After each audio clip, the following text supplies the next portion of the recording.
या आप सबको नमस्कार। और सबसे सर। हाँ, बोलिए। सर नमस्कार। हाँ, तीन नमस्ते। दिन में तीन तीन दिन नहीं आ पाया। वो क्लास वो ग्रुप में जो दिया था ना, हम्म। वो पढ़ लिया। ठीक। ग्रुप में समझ। ठीक है। हाँ चालू करें। हाँ हाँ। ओके। तो हम लोग 30वें कारिका पे है, 30th कारिका। और यहाँ पर जो बात की जा रही है वो इन तीन, बोलिए, जो इंटरनल ऑर्गन्स हैं, मतलब मानस, अहंकार और बुद्धि, और इन तीनों के फंक्शनिंग के बारे में बात हो रही है। और इसमें हम लोग देखेंगे कि ये तीन जो हैं,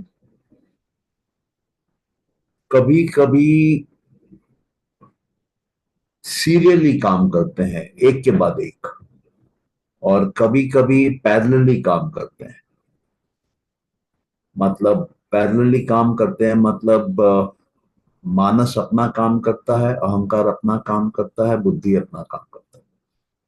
और कभी कभी मानस अहंकार को बताता है, अहंकार बुद्धि को बताता है, एक लाइन में चलते हैं। तो ऐसा कब होता है? और भी कुछ बातें इन तीनों के फंक्शनिंग के विषय में हम लोग देखेंगे। तो सबसे पहले आप ये समझ लीजिए कि चार इंद्रियों की बात होती है जब हम इनके ऑपरेशंस की बात करते हैं, और जब हम ऑब्जेक्ट को देख रहे होते हैं तब। तो मान लीजिए हम किसी वस्तु को देख रहे हैं, तो आंख से देख रहे हैं। तो पहली इंद्री या पहला ऑर्गन, सेंस ऑर्गन, आंख है। दूसरा सेंस ऑर्गन या इंटरनल ऑर्गन मानस है। उसके बाद का इंटरनल ऑर्गन अहंकार है। उसके बाद का इंटरनल ऑर्गन बुद्धि है।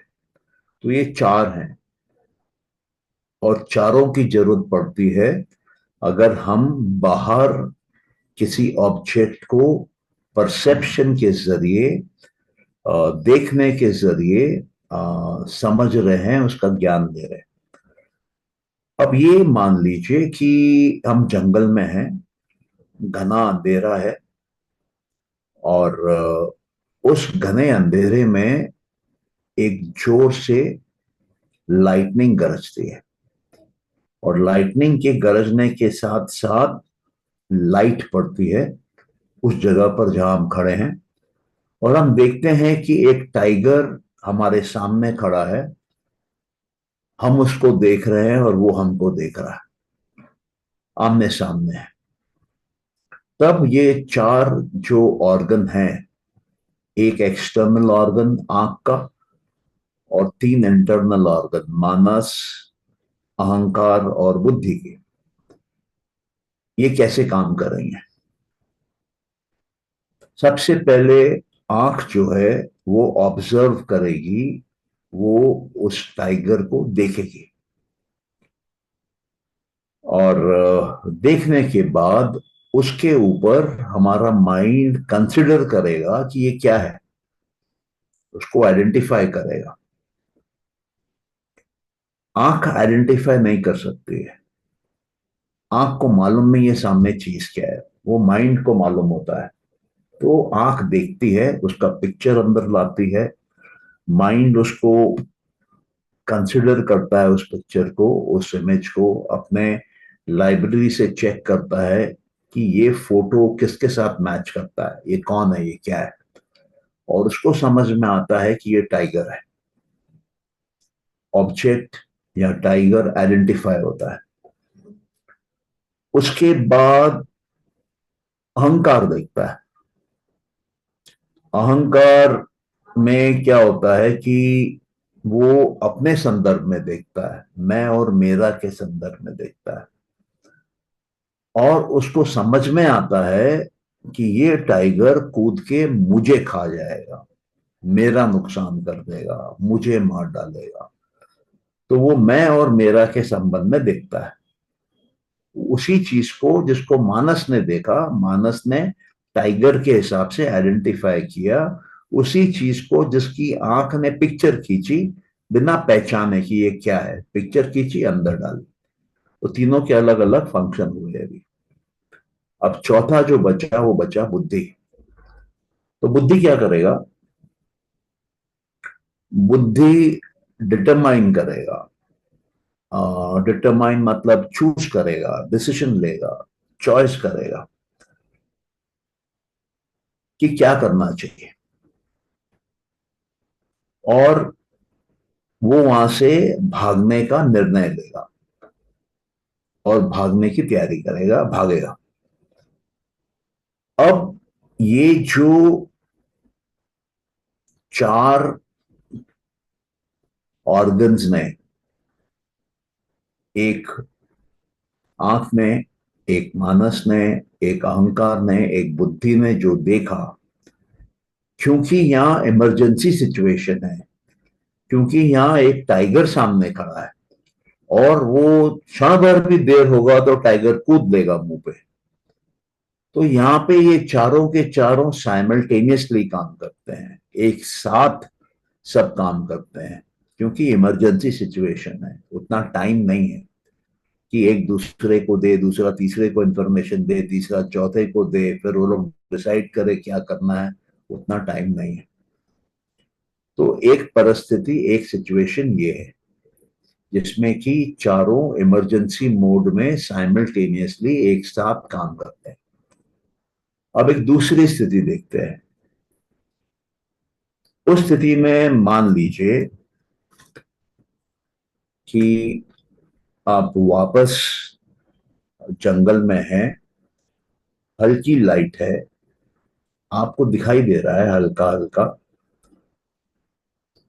और उस हल्के से लाइट में आपने कुछ देखा।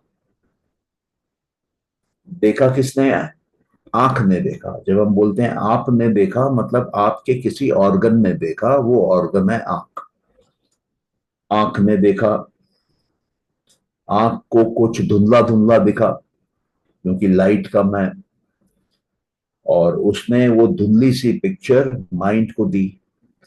माइंड ने उसको समझने की कोशिश करी कि ये क्या है, और उसको ध्यान से ऑब्जर्व किया।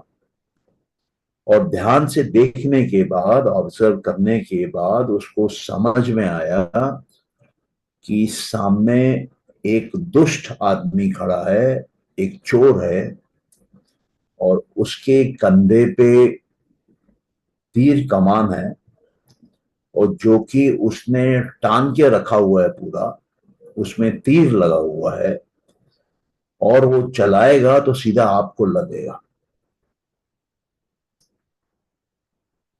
उस माइंड ने ये देखा, ये मीनिंग निकाला।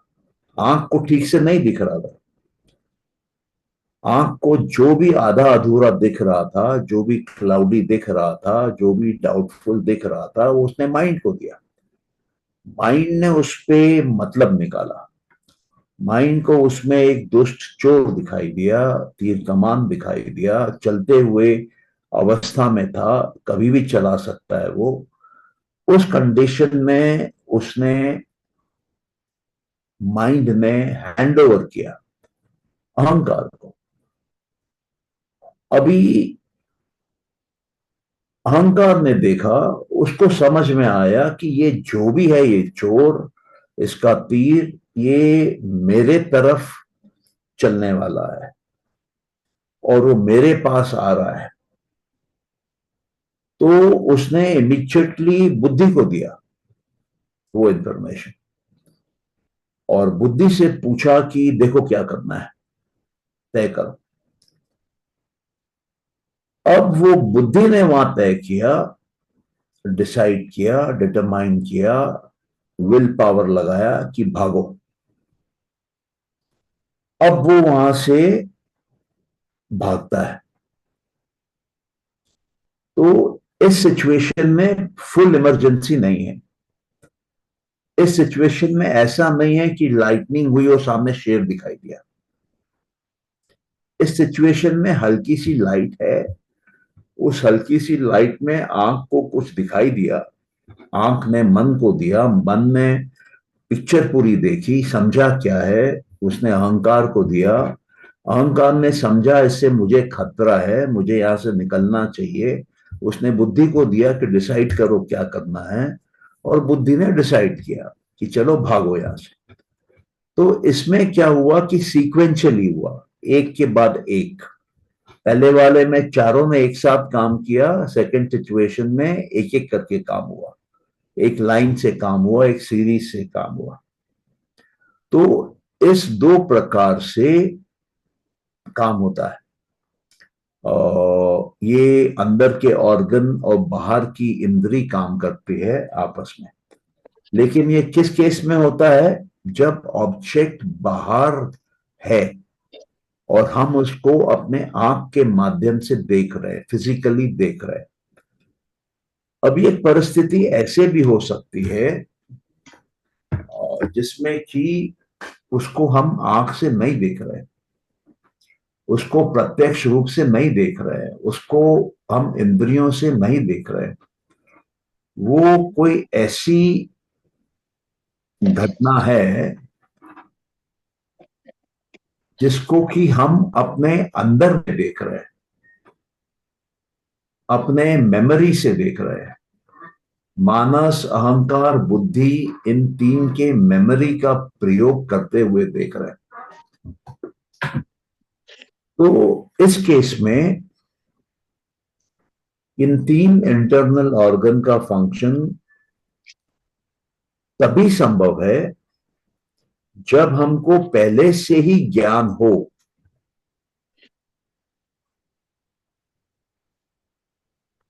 उस एक्सटर्नल ऑब्जेक्ट का, जिसको हमने प्रत्यक्ष रूप से पहले देखा है और उसके बाद वो हमारे माइंड में स्टोर्ड है। तभी ही हम उसको, उसका मतलब निकाल पाएंगे, उसको समझ पाएंगे, उसको परसीव कर पाएंगे। कोई भी थॉट, कोई भी शब्द, कोई भी ज्ञान आपके माइंड में, आपके बोलिए अहंकार में, बुद्धि में पहले अगर कभी नहीं आया है तो उसका आप मीनिंग निकाल नहीं सकते हैं। जब तक आपने ए फॉर एप्पल नहीं सुना है, बी फॉर बैट नहीं सुना है, सी फॉर कैट नहीं सुना है, आपके लिए ए बी सी का कोई मतलब नहीं है। अगर आपने ए सुना ही नहीं है, कान से अंदर गया ही नहीं है, अंदर जाके बैठा नहीं है, तो वो ए आपके लिए एग्जिस्ट नहीं करता है। उस ए का आपको मीनिंग ही नहीं मालूम। वो ए आपके लिए किसी काम का नहीं है। ये बात आप समझ पा रहे हैं जो मैं अभी बोल रहा हूं?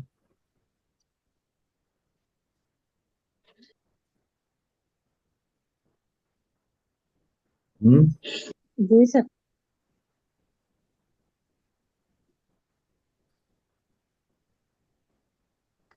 हाँ मानस बोलो।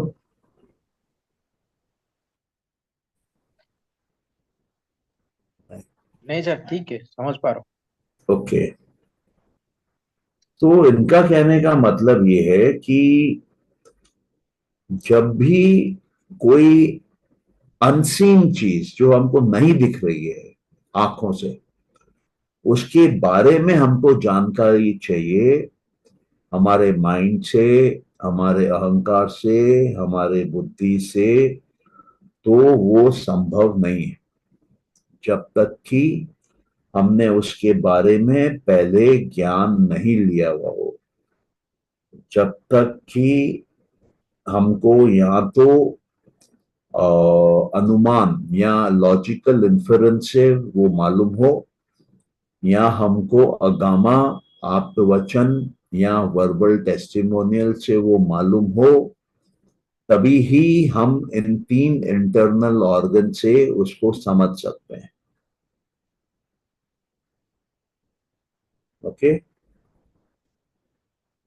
यहाँ तो क्लियर है, आगे बढ़े।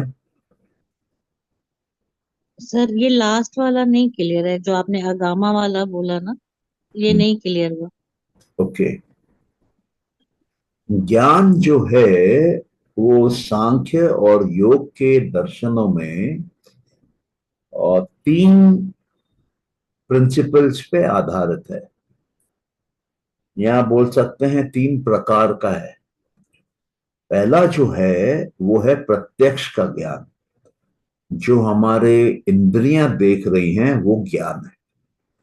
जो मेरे आंख ने देखा वो ज्ञान है। जो मेरे कान ने सुना वो ज्ञान है। जो मेरे नाक में सूंघा वो ज्ञान है। जो मेरे जीभ में रस लिया वो ज्ञान है। और जो मेरे स्किन पे फीलिंग आई टेम्परेचर की, टच की, वो ज्ञान है। क्योंकि ये पांच जो हैं ये ज्ञान की इंद्रियां हैं, इनको ज्ञान इंद्रियां बोलते हैं। तो ज्ञान हमारे अंदर इन पांच दरवाजों से अंदर जाता है। कहाँ जाता है? मानस, अहंकार, बुद्धि में जाता है। ये तीन क्या है? ये इंटरनल ऑर्गन है। और ये ज्ञान इंद्रियां क्या है? ये एक्सटर्नल सेंस ऑर्गन है। ये बाहर की दुनिया को जोड़ते हैं अंदर की दुनिया के साथ। तो पहला जो है वो प्रत्यक्ष का ज्ञान है, जो मैंने बताया, पांच ज्ञान इंद्रियों वाला। दूसरा जो ज्ञान आता है वो प्रत्यक्ष से जुड़ा हुआ रहता है, लेकिन 100% प्रत्यक्ष नहीं होता है।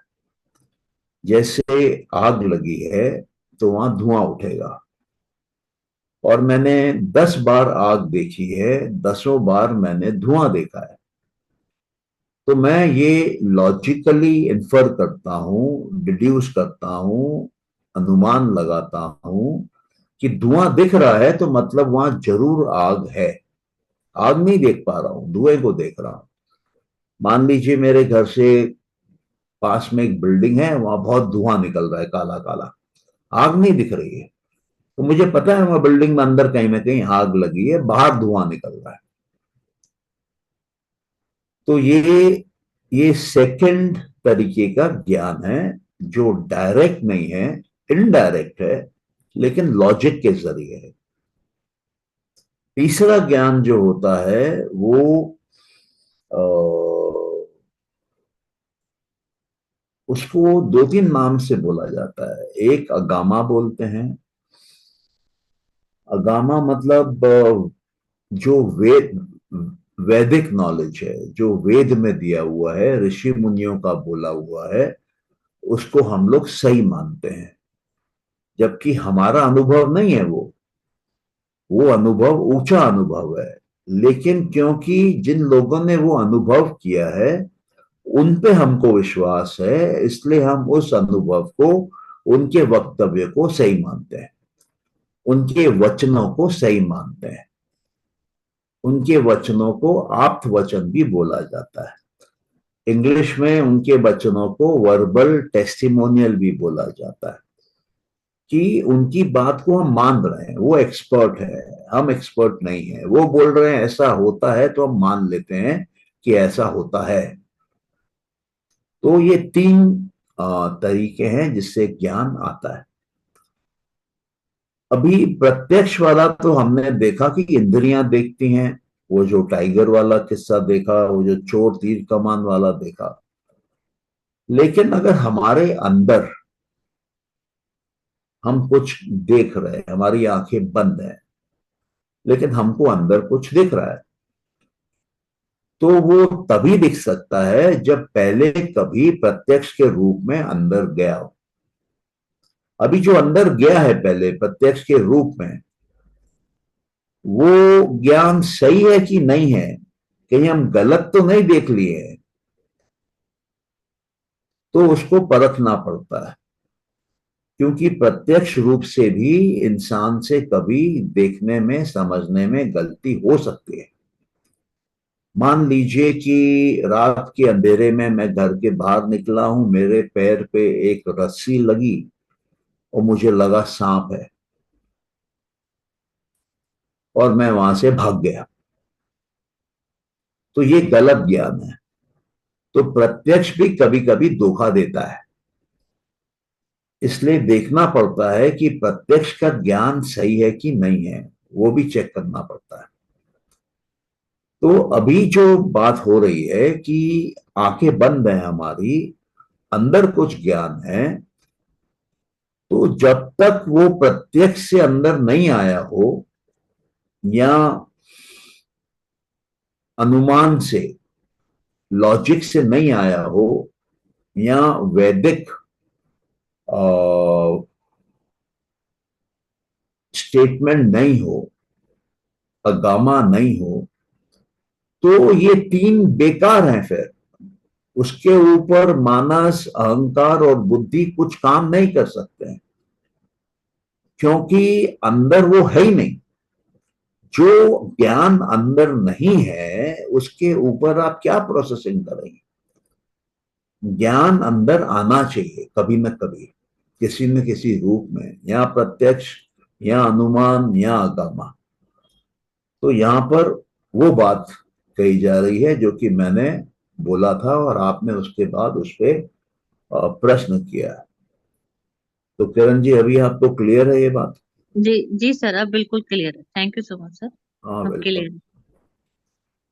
तो हमारी इंद्रियां पैरेलल काम कर सकती हैं, सीक्वेंशियली सीरियल में काम कर सकती हैं, इमरजेंसी के बेसिस पे अलग तरीके से काम करती हैं, नॉर्मल सिचुएशन में अलग तरीके से काम करती हैं।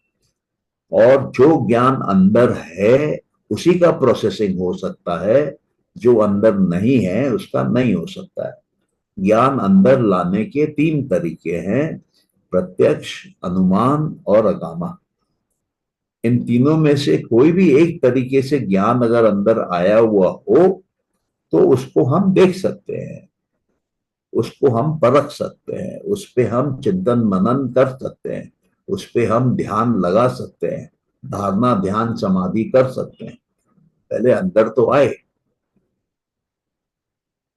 तो ये बात इस कारिका में बोली गई है। ठीक है, आगे बढ़े। जी सर। ओके, तो जो 31st कारिका है वो ये बोलती है कि ये हमारे जो इंटरनल ऑर्गन्स हैं उनके अंदर बदलाव होता है। बुद्धि में बदलाव होता है, अहंकार में निश्चयी बदलाव होता है, मानस में बदलाव होता है। और बदलाव होना मतलब रीजनेबल है, क्योंकि इन तीनों में तीन गुण हैं: सत्व है, रजस है, तमस है। रजस मतलब चेंज, एक्शन, बदलाव। ये तो बदलेंगे ही। ये पुरुष थोड़ी ना है कि नहीं बदलेंगे। पुरुष नहीं बदलता है, प्रकृति का हर तत्व बदलता है। तो ये तीनों बदलेंगे। और ये जो बदलते हैं उसका कारण क्या है? बोला उसका कारण जो है एक म्यूचुअल इंपल्स है। कुछ आता है जो तीनों को बदलता है। तो वो क्या है? बोला इन तीनों का एक ही पर्पस है, वो है जो पुरुष का पर्पस है उसको फुलफिल करना प्रकृति का पर्पस है। तो जो पुरुष का पर्पस है वो फुलफिल करने के लिए इन तीन इंटरनल ऑर्गन को काम करना पड़ेगा। बुद्धि को काम करना पड़ेगा, अहंकार को काम करना पड़ेगा, मानस को काम करना पड़ेगा। किसके लिए? पुरुष के लिए। पुरुष को आनंद में लाने के लिए, पुरुष को भोग कराने के लिए, पुरुष को मोक्ष दिलाने के लिए। इनका पर्पस यही है। ये अपने पर्पस से कोई काम नहीं कर रहे हैं। यहाँ पर प्रकृति के इनफैक्ट सारे तत्व पुरुष के लिए ही काम कर रहे हैं। पुरुष ने उनको पैदा किया है, अपने लिए पैदा किया है कि मेरे को वो नाच दिखाओ जो मैं देखना चाहता हूं। तो ये अपने मन मर्जी से कैसे नाच लेंगे, कैसे कुछ कर लेंगे? इनको वही करना है जो पुरुष चाहता है, क्योंकि कंट्रोलर पुरुष है। तो ये कहते हैं कि इनका पर्पस क्या है? वो है पुरुष को खुशी देना, इनका सोल मोटिव है। और पूरी एक्टिविटी जो इनकी होती है वो सिर्फ पुरुष के लिए होती है और किसी के लिए नहीं होती। इनकी एक्टिविटी अपने आनंद के लिए नहीं होती है, इनकी एक्टिविटी पुरुष के आनंद के लिए होती है। पुरुष जो चाहता है वो करते हैं, और किसी भी तरीके से कोई भी ऑर्गन को आप एक्शन में नहीं ला सकते। सारे ऑर्गन एक्शन में आते हैं सिर्फ और सिर्फ पुरुष के लिए। तो यहां पर यही बात की जा रही है। तो ये आप लोगों को समझ में आ रहा है? जी सर, क्लियर है बिल्कुल। बिल्कुल क्लियर है। ओके, तो फिर आगे बढ़ते हैं। हाँ सर।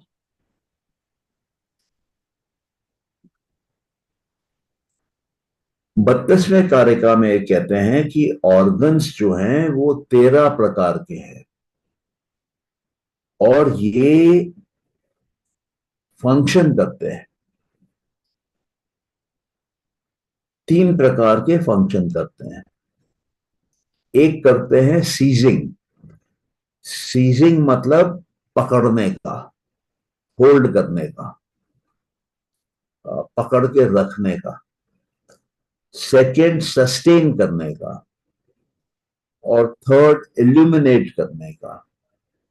तो इनको आप ऐसे समझ सकते हैं कि इल्यूमिनेटिंग का जो काम है वो सात्विक काम है।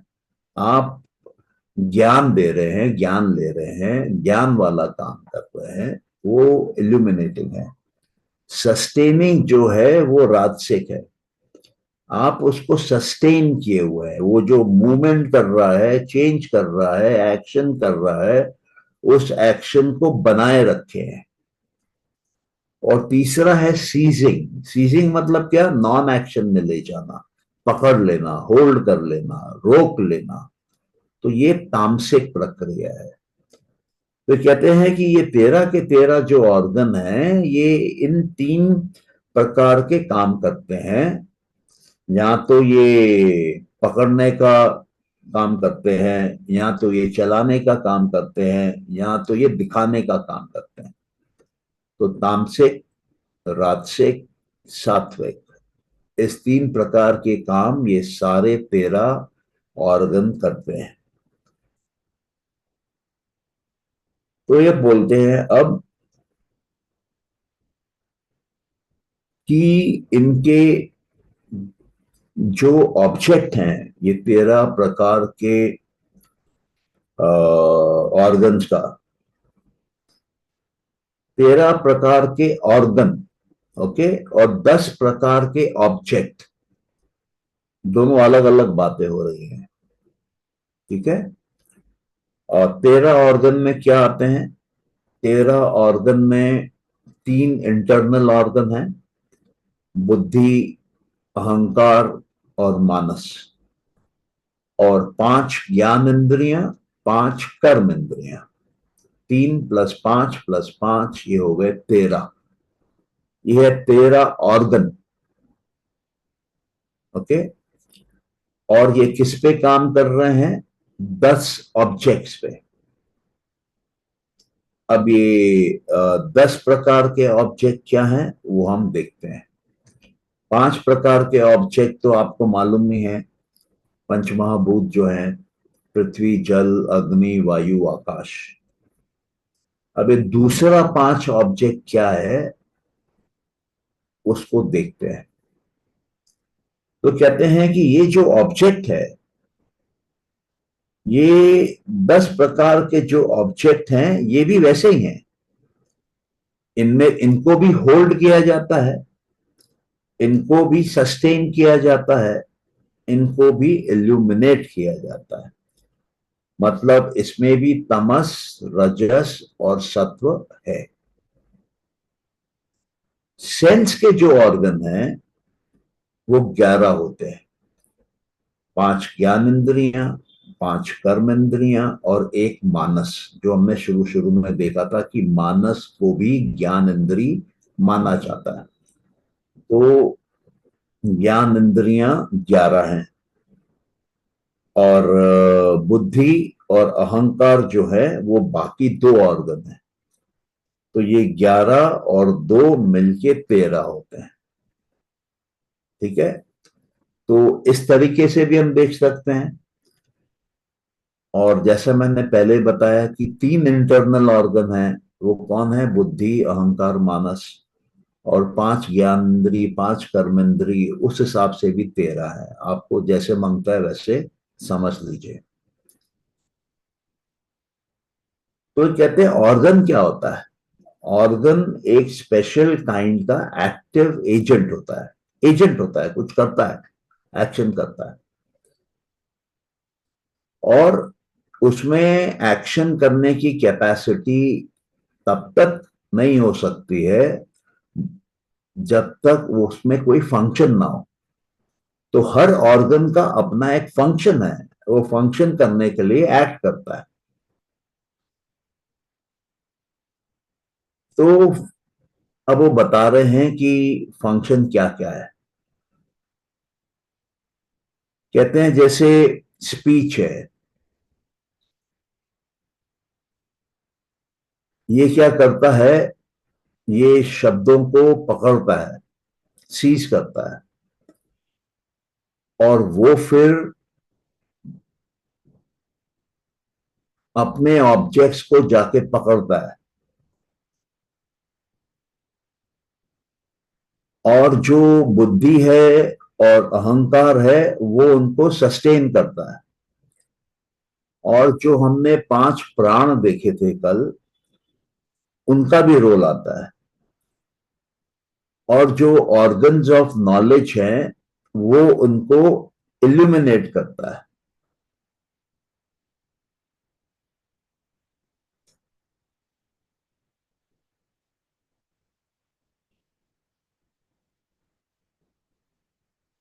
ये थोड़ा सा आपको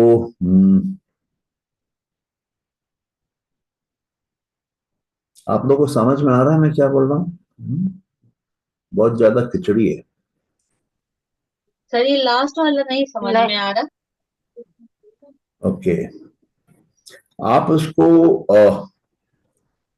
सिंपल तरीके से समझिए, इतने कॉम्प्लिकेशन में नहीं जाते हैं।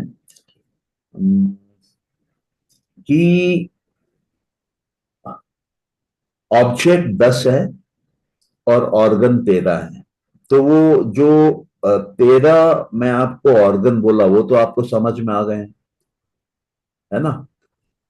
बुद्धि, अहंकार, मानस, प्लस 5 कर्मेंद्री, 5 ज्ञानेंद्री। चलेंगे। ओके, अच्छा। अभी जो ये हैं पंच महाभूत, उसमें पृथ्वी, जल, अग्नि, वायु, आकाश, ये 5 हैं। वे कहते हैं कि इनके भी 5 स्वर्ग में काउंटर पार्ट होते हैं, सेलेस्टियल ऑब्जेक्ट्स हैं वो। तो उन 5 को वो जोड़ के 5 + 5 करके 10 बना रहे हैं। ये वाली बात समझ में आ रही है? जी सर ये समझ में आ रही है। ये आपको समझ में आ गई? ओके, तो ऑब्जेक्ट्स 10 हैं, 5 धरती वाले, 5 स्वर्ग वाले। ऑर्गन 13 हैं जो मैंने आपको बताया, 3 इंटरनल और 10 एक्सटर्नल। 10 एक्सटर्नल जो हैं वो 5 ज्ञानेंद्री, 5 कर्मेंद्री। तो इसमें यही बोला जा रहा है कि 13 ऑर्गन है, 10 ऑब्जेक्ट हैं, और तीनों में वो होता है, मतलब एक्टिविटी होती है तामसिक, राजसिक, सात्विक। अभी जो आप ये देखें, ज्ञान वाली जितनी भी एक्टिविटी है वो एक्टिविटी तो आप सत्व के साथ ही जोड़ेंगे, क्योंकि ज्ञान और सत्व साथ में है। तो जो 5 ज्ञान इंद्रियां हैं वो तो हमेशा सात्विक काम करेंगी। जो 5 कर्म इंद्रियां हैं वो एक्शन लाएंगी, कर्म करेंगी, तो वो राजसिक एक्टिविटी से जुड़ी हुई रहती हैं। और जो 5 रिस्ट्रेन करती है, होल्ड करती है, वो आपकी तामसिक के साथ जुड़ेंगी। ये वाला समझ में आ रहा है? हाँ सर, पर जो आपने ये पांचों अलग अलग बताई, तो इसका कोई चार्ट है क्या कि ये तमस की इंद्रियां हैं, जैसे आपने शुरू में समझाया था जब स्टार्टिंग हमने किया था, इसका या फिर कुछ कल लिखा हुआ कुछ मैटर? क्योंकि किताब से तो कुछ भी नहीं समझ में आ रहा सर, जब आप पढ़ाते हैं उसके बाद समझ में आता है। कोई किताब है क्या आपके पास? हाँ जी सर, है मेरे पास। ओके।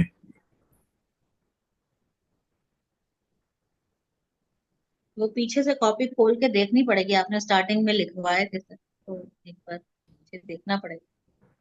नहीं, एक्चुअली जो ये वाला है ना कारिका, इसकी एक्सप्लेनेशन काफी कंफ्यूजिंग है।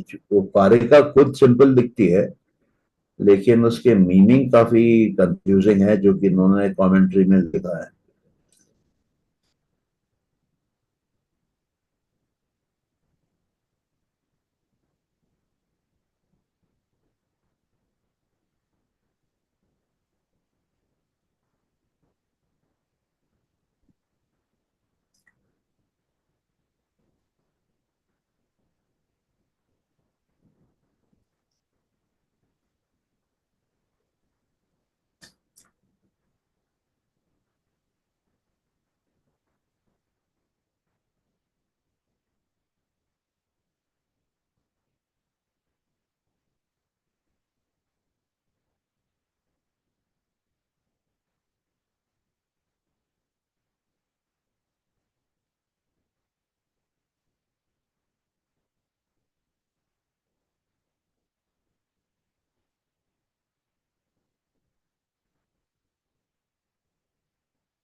ये एसेंशियली ये बोल रहे हैं कि ऑब्जेक्ट जो है वो 10 तरह के हैं। ओके। अभी जो ऑब्जेक्ट 10 तरह के हैं, हम्म,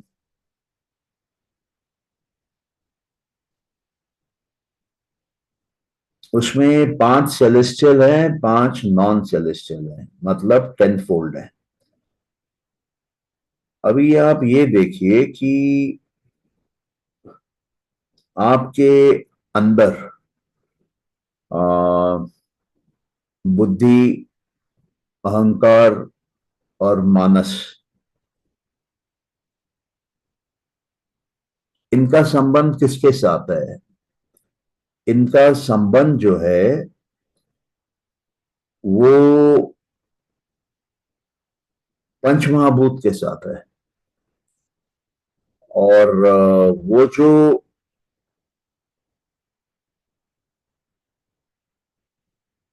वो जो पंचमहाभूत है वो भी 2 प्रकार के हैं, सेलेस्टियल हैं और नॉन सेलेस्टियल हैं।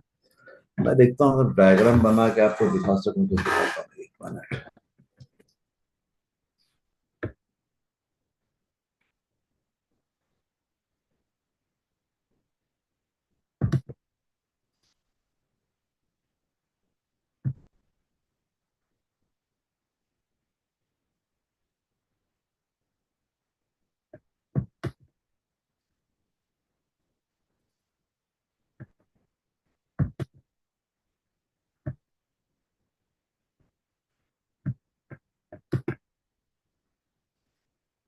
हम्म।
ये ऑर्गन्स ऑफ एक्शन जो आपके हैं, एक है उसमें स्पीच, ठीक है। उसके बाद जो है वो है लोकोमोशन। उसके बाद है एक्सक्रीशन। उसके बाद है ग्रेटिफिकेशन।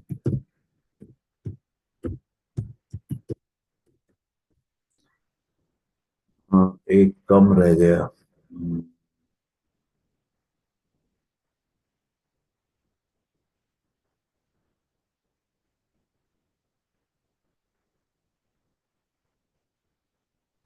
हम्म, रिप्रोडक्शन।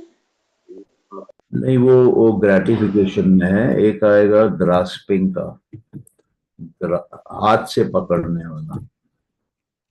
तो स्पीच ओके, हो गया मुंह हैंड से, से। लोकोमोशन हो गया पैर हाँ, से, ये पांच। पैर से। ठीक है। ओके। हम्म। हम्म। अभी कहते हैं कि ये हर एक जो है ये 10 टाइप्स के हैं। 5 इसमें वो हैं,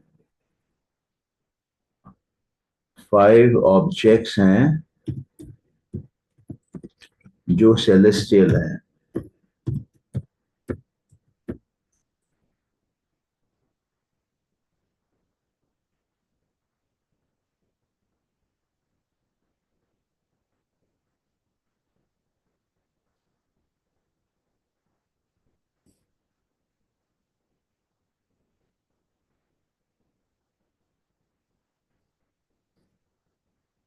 और यही 5 जो हैं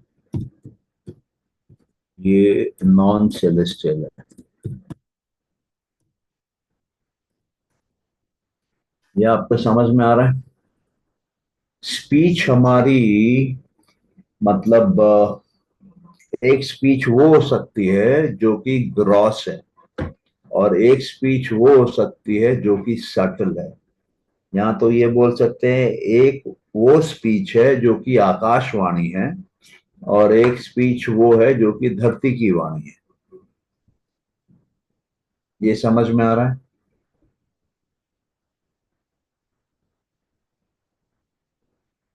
जी सर, यही समझ में आ रहा है। हाँ, सर क्या जब बोल रही है? ऑब्जेक्ट्स कह रहे हैं सर जब ऑब्जेक्ट्स कह रहे हैं तो ये तो अ, तामसिक वो तमस वाला हो गया ना। अहंकार का जो 10 हमने 5 तन्मात्रा को और 5 पंच महाभूत ऑब्जेक्ट्स जब हम कह रहे हैं तो नहीं, दोबारा पूछिए। एक मिनट सर। जब हमने ये लिखा है 5 ऑब्जेक्ट सेलेस्टियल हैं और 5 ऑब्जेक्ट्स नॉन सेलेस्टियल हैं, तो ऑब्जेक्ट्स अगर हम कह रहे हैं तो we are actually talking about तन्मात्रास एंड पंचमहाभूत ऑब्जेक्ट्स। और जो ऊपर जो आपने ऑर्गन्स ऑफ एक्शन लिखा है वो कर्मेंद्रीय हो गई, तो वो सात्विक में आ जाएगा।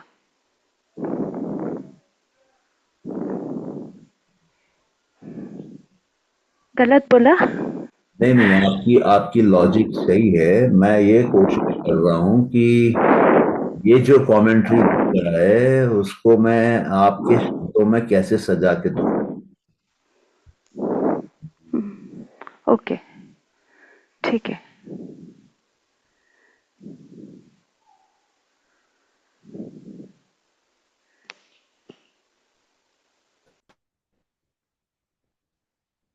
ये तो आपको समझ में आया कि ये 5 ऑर्गन्स ऑफ एक्शन है।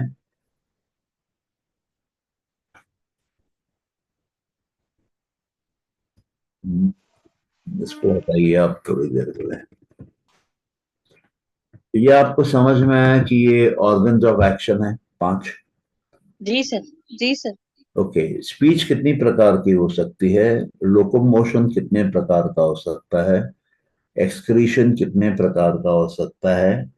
ग्रेटिफिकेशन कितने प्रकार का हो सकता है? ग्रास्पिंग कितने प्रकार का हो सकता है?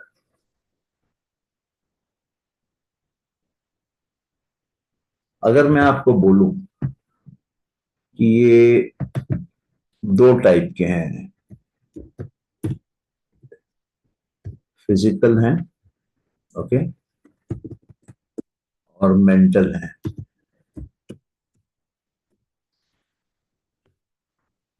क्या बोलेंगे आप?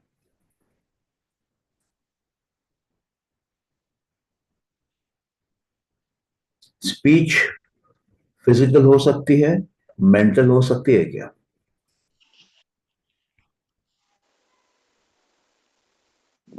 हम माइंड के अंदर बात नहीं करते हैं, सुनते नहीं। हो सकती है, हो सकती है। हाँ, लोकोमोशन, लोकोमोशन का मतलब होता है ये भी हो एक। सकता है, हाँ ये भी हो सकता है। हाँ, जो एक्स, विचारों में हम कई जगह चले जाते हैं, राइट, एक्सक्रीशन। तो दैट कई बार हम अपने विचारों को निकाल के बाहर फेंकते हैं। करेक्ट। ओके, ग्रेटिफिकेशन, कई बार हमको अपने विचारों से आनंद आता है क्या? आनंद भी आता है एंड एट टाइम्स मेंटली हम बहुत कुछ कि हम ये कर लेंगे, that is a kind of producing of the thought. हाँ, सो मेंटल प्लेजर लेते हैं ग्रेटिफिकेशन। हम। हम्म। और कई बार ग्रास्पिंग करते हैं क्या, हम अपने थॉट को पकड़ लेते हैं क्या, बिल्कुल। होल्ड कर लेते हैं, उसको घुमा फिरा के मैनिपुलेट कर लेते हैं। हाँ करते हैं। हाँ, तो इन सब के दो दो वैरायटी हैं, और ये 5 हैं, तो ये 10 प्रकार के आप बोल सकते हैं कि एक्शंस पॉसिबल हैं, या ये ऑब्जेक्ट्स हैं। मतलब आप उतने शब्दों पे मत जाइए अभी, इन चीजों को समझिए, ठीक है? कि ऑब्जेक्ट फिजिकल हो सकते हैं, ऑब्जेक्ट मेंटल हो सकते हैं, और क्योंकि ये 5 हैं इसलिए total 10 objects organs of action के लिए हो सकते हैं। अभी हम लोग देखते हैं उसके आगे का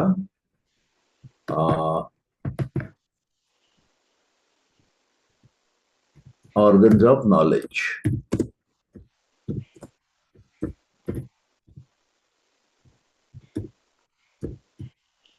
ओके,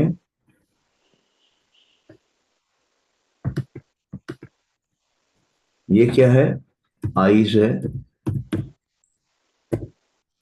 ईयर्स है, नोज है,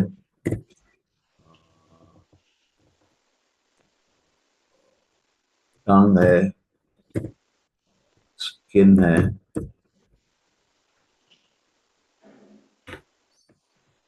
ये दोनों भी फिजिकल या मेंटल हो सकते हैं क्या? हो सकते हैं सर। हाँ,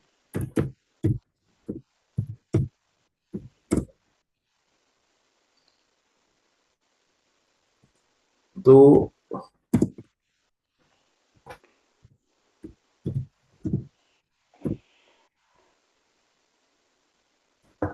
ये हो गए।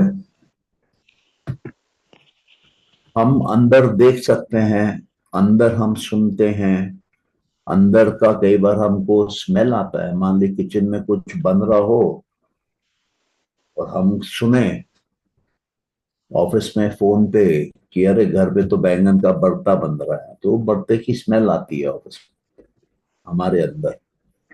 उसी प्रकार से सारे सेंसेस वर्क करते हैं। कई बार हमको अंदर ठंडा लगता है, कई बार कोई हमारा मनपसंद फूल है उसकी खुशबू आती है। ऐसा होता है नहीं होता है? जी सर, होता है ऐसा। हाँ। हाँ सर, होता है।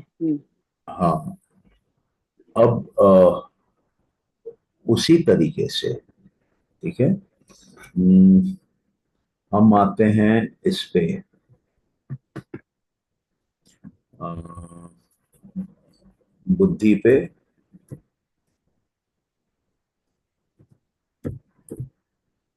और उसके बाद आते हैं अहंकार पे। और उसके बाद आते हैं मानस पे।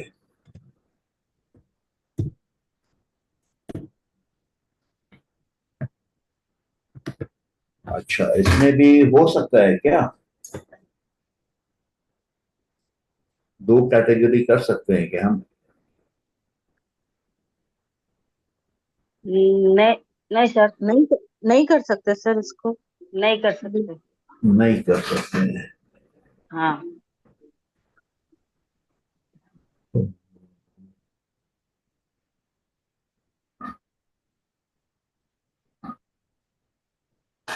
ओके।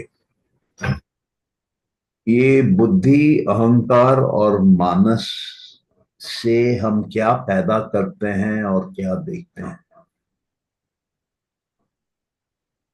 बुद्धि, अहंकार, मानस से अल्टीमेटली जो बनता है, वो बनता है पृथ्वी, जल, अग्नि, वायु, आकाश। बनता है कि नहीं बनता है? हाँ। सर ये नहीं समझ में आया, नहीं समझ में आया मुझे सर। बुद्धि, अहंकार और मानस, ये फाइनली क्या प्रोड्यूस करते हैं? बुद्धि अहंकार बनाती है, अहंकार तन्मात्रा बनाता है, तन्मात्रा पंचभूत, पंचमहाभूत बनाता है, पंचमहाभूत को ज्ञान इंद्रियां देखती हैं, मानस देखता है, मानस अहंकार को बताता है, अहंकार बुद्धि को बताती है। तो फाइनली बुद्धि, अहंकार, मानस ने क्या बनाया? हाँ सर, अब क्लियर हो गया sir, thank you so much. Hmm, clear हो तो तो उन्होंने बनाया, अगर हम बोले इसको यहाँ पर, शब्दों। अ,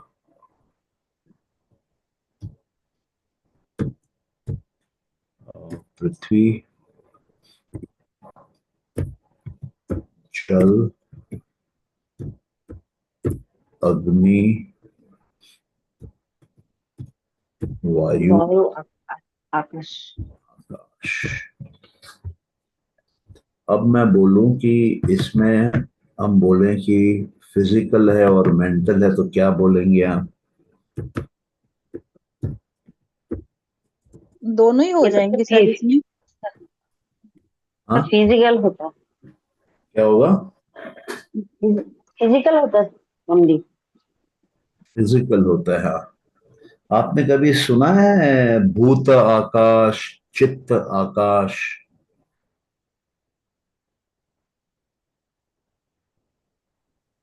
नहीं सर, सुना तो नहीं है। एक मेंटल स्पेस है, एक फिजिकल स्पेस है, ऐसा कभी सुना है?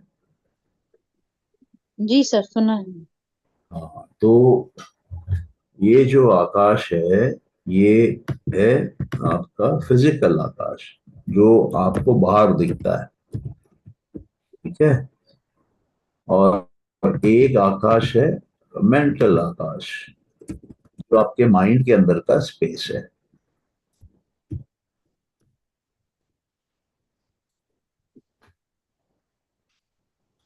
तो ये जो है, अभी जैसे स्वर्ग, स्वर्ग लोक कहाँ पर है? गंगा कहाँ से आई? तो एक जल धरती पे है और एक कुछ डिवाइन ऊपर है ना? अगर ऊपर नहीं है तो गंगा कहाँ से आई? तो इन्होंने क्या कर रखा है कि जो पंच महाभूत हैं उनके सेलेस्टियल नॉन सेलेस्टियल वर्जन बना कर रखे हैं। आपको याद है एक सवाल कल पूछा गया था वायु के बारे में, कि ये जो पांच वायु जो बात हो रही है, ये वायु और जो वायु बाहर की है वो सेम है कि अलग है?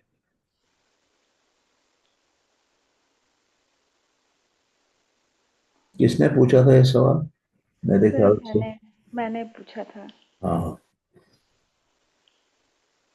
तो एक ग्रॉस है, एक सटल है। जो फिजिकल है वो ग्रॉस है, जो सॉरी, जो फिजिकल है वो ग्रॉस है, जो मेंटल है वो सटल है। तो वो जो कल हम वो वायुओं को देख रहे थे वो हम माइंड के हिसाब से देख रहे थे। हमने कहा था ना कि पांच प्रकार के वायु हैं इन बुद्धि अहंकार मानस के लिए। Yes sir. अभी अभी समझ में आ रहा है? यस सर, जी सर। आ गया। Thank you. तो ये सूक्ष्म लेवल के वो अ, वो तत्व है। या तो आपको अगर समझना है तो आप ऐसा भी बोल सकते हैं कि पांच तन्मात्राएं हैं और पांच महाभूत हैं। हाँ सर, मैंने उसको कल ऐसे ही बाद में इंटरप्रेट किया था अपने माइंड में कि ये हम्म। जो तन मात्रा है क्योंकि वो सटल है, तो hmm. Maybe because of that हम ऐसे उसको क्लासिफाई कर रहे हैं। हम्म।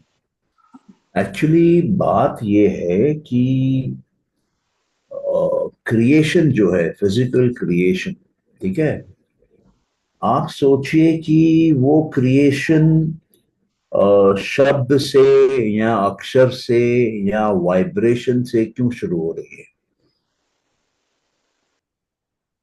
क्योंकि वो वाइब्रेशन फर्स्ट क्रिएशन है। कुछ वाइब्रेट करेगा, कुछ हिलेगा अपनी जगह से, तभी तो ये सृष्टि बनेगी। और क्योंकि वो अपनी जगह से हिल रहा है तो वो स्पेस क्रिएट कर रहा है। इसलिए शब्द से आकाश बनता है। फिर जब वो हिला तो किसी को तो टच कर रहा है वो हिलने के बाद, तो इसलिए टच क्रिएट हो रहा है। अब वो टच क्रिएट करने के बाद जहां पर भी टच करेगा, इसका मतलब वहां फॉर्म होगा, कुछ कुछ बाउंड्री होगी जिसके अंदर जाके वो टच करेगा। इसलिए वहां पे रूप, वहां पे फॉर्म बनता है। और जब वो फॉर्म बन गया तब उसके अंदर एक्टिविटी है, रजस है, तो वो तो एक किस्म से गर्मी पैदा करेगी। इसलिए वहां पर फॉर्म के बाद, रूप के बाद अग्नि बनती है। और जब उसके अंदर में मान लीजिए कि आपने एक स्पेस बना लिया, उसको कंपार्टमेंटलाइज कर लिया, उसमें वायु आ गई, उसमें अग्नि आ गई, तो उसके बाद वो उसमें टेस्ट और स्मेल का कंपोनेंट डालता है। अब वो अपने आप में रॉ मटेरियल के तौर पे कंप्लीट है। और फिर वो आकाश, वायु, अग्नि, जल, और वो बना रही है पृथ्वी। अब क्या हो रहा है कि अग्नि से उस कंपार्टमेंट के अंदर प्रेशर क्रिएट हो रहा है। तो जब भी प्रेशर क्रिएट होगा तो जो गैस है, वायु है, वो लिक्विड बनेगी। और जब लिक्विड के ऊपर भी आप प्रेशर मारेंगे तो वो सॉलिड बनेगी। ये थोड़ा कच्चा एक्सप्लेनेशन है, लेकिन ये एक किस्म से वो ऑर्डर समझाने की कोशिश कर रहा है जिस ऑर्डर में ये बन रहा है। इसलिए पहले सत्व बनता है आकाश, फिर बीच में जाके रजस बनता है, फिर एंड में पूरा तमस बनता है पृथ्वी। इस बात को समझ पा रहे हैं जो मैं बोल रहा हूं? नहीं सर। ऊपर से जा रहा है। सब ऊपर से जा। ओके, तो ये जो व्हाइट बोर्ड है इसकी अभी जरूरत नहीं है, इसको हटा दें। सर हाँ वो हाँ। स्क्रीनशॉट ले लेंगे पहले सौम्या जी, उसमें डाल देंगे ना। हाँ, तो देखिए उन्होंने लिया है। पता मैंने देखो। मैंने ले लिया। अच्छा, अच्छा तो अच्छा ठीक है। आप लेके डाल दीजिए। अच्छा ठीक है।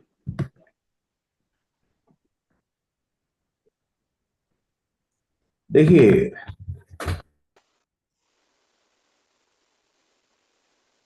बेसिक है, उससे चालू होगा और धीरे धीरे कॉम्प्लेक्स होता जाएगा। तो सबसे पहले वाइब्रेशन आती है, उसके बाद उस वाइब्रेशन से कुछ टच होता है, वो टच किसी बाउंड्री को टच करेगा तो वहां रूप आता है, फॉर्म आता है। और वो बाउंड्री को टच करने के बाद, बाउंड्री बनाने के बाद, उसके अंदर जो गैस आ गई है और उसके अंदर रजस है, वो हिलेगी डुलेगी। तो sir possible gas gas gas कैसे आया? तो टच करने से कैसा है? वायु जो है, हाँ।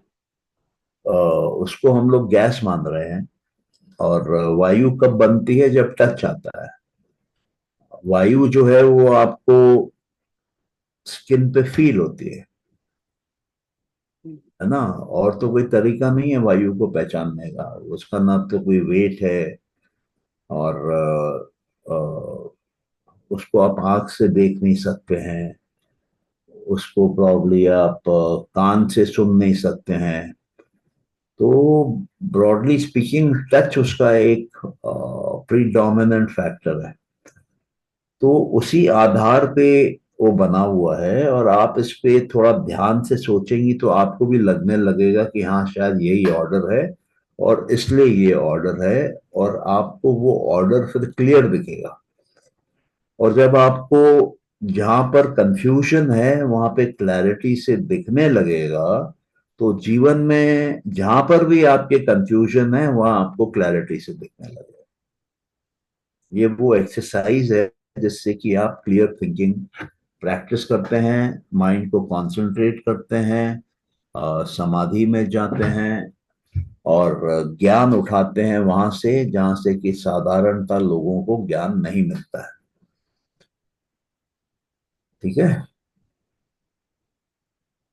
तो किसी को कोई क्वेश्चन पूछना है तो पूछ लीजिए।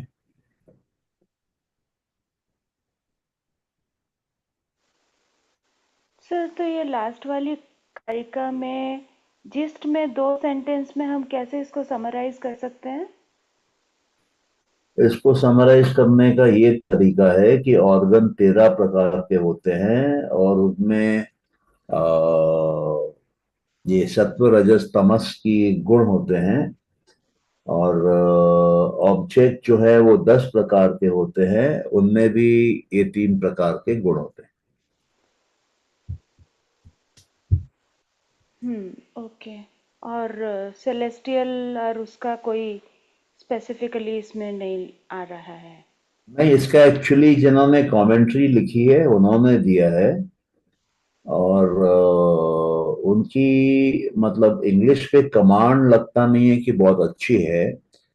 वो ये लगता है कि वो समझ रहे हैं वो क्या बोल रहे हैं, लेकिन उनके बोलने में वो क्लैरिटी नहीं आ रही है। Okay sir. और ठीक है। इन्होंने क्या कर दिया है कि ऑब्जेक्ट्स को दो कैटेगरी में बांट दिया है। मतलब आपके ज्ञान इंद्रियों के भी दो तरह के फंक्शन है, फिजिकल और मेंटल। कर्म इंद्रियों के भी दो तरह के फंक्शन है, फिजिकल और मेंटल। और पंच महाभूत के भी दो तरह के फंक्शन है,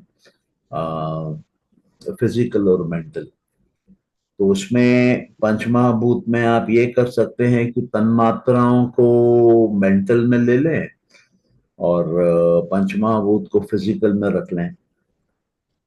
ठीक है sir. Okay sir, thank you. चलिए, ओके। और किसी का क्वेश्चन? नहीं? चलिए फिर क्लोज करते हैं। जी sir, thank thank you you sir. Sir, good night. या good night. Good night sir.